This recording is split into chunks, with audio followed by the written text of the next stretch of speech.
আসসালামু আলাইকুম। প্রত্যেক শুক্রবারের ন্যায় আজকেও আমরা চলে গিয়েছিলাম গভীর মাঠে ফুটবল খেলার উদ্দেশ্যে।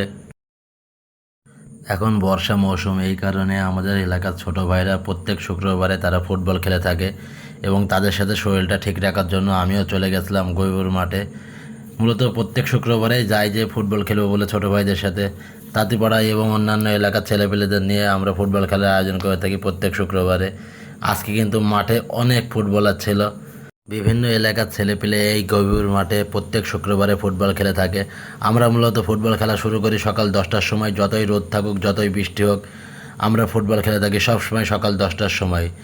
রোদ বলে আমাদের এলাকার ছেলেপেলে ভয় করে না, সবসময় তারা রোদেই ফুটবল খেলতে ভালোবাসে। আজকেরও তার ব্যতিক্রম কিছু হয়নি, তারা রোদেই ফুটবল খেলবে এরকম ধারণা করে আজকে মাঠে গিয়েছিল। মাঠে গিয়ে দেখি অন্য এলাকার অনেক ছোট ছোট ছেলেপেলের আগমন আজকে মাঠে, এবং তারা মাঠের আশেপাশে সবসময় এভাবে ফুটবল খেলে থাকে। এদের ফুটবল খেলা মূলত অনেক দেখতেও ভালো লাগে।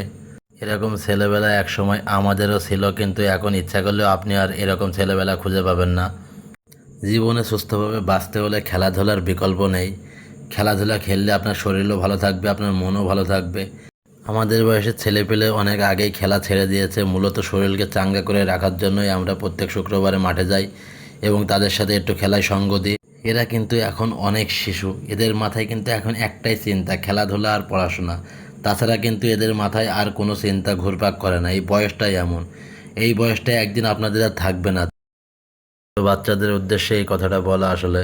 আজকে মাঠে অনেক প্লেয়ার ছিল, মূলত একটি স্কুলের টুর্নামেন্ট চলছিল, আমরা যেয়ে দেখছি। আমরা মূলত 10টার সময় খেলা শুরু করি, কিন্তু স্কুলের টুর্নামেন্ট থাকার কারণে তাদের সম্মান দেখানোর কারণে আমরা খেলাটি শুরু করি 11টার সময়, এবং 1 ঘন্টা খেলা খেলেই আজকে আমাদের খেলা সমাপ্তি করতে হয়েছিল। প্রত্যেক শুক্রবারের ন্যায় আমরা আজকেও মাঠে গিয়েছিলাম। প্রত্যেক শুক্রবারেই আমরা এভাবে মাঠে যাই এবং ফুটবল খেলাটা উপভোগ করি। আজকে মাঠে কিন্তু কুত্তা ঢুকে পড়েছিল 2টি।